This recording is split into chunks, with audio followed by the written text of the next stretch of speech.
తిరిగి తిరిగి వాళ్ళు దండకారణ్యమున పంచవటి తీరాన పర్ణశాల గట్టి అక్కడ వాళ్ళైతే నివసించవట్టిరి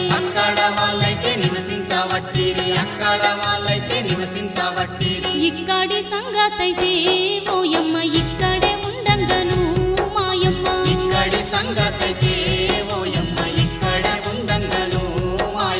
అయోధ్యపురమునందు ఆ భరతునికి పట్టాభిషేకమనే ఆ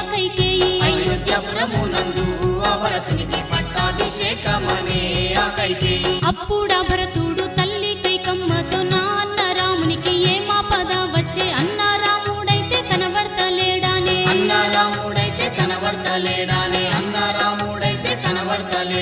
కైకమ్మ ఏమ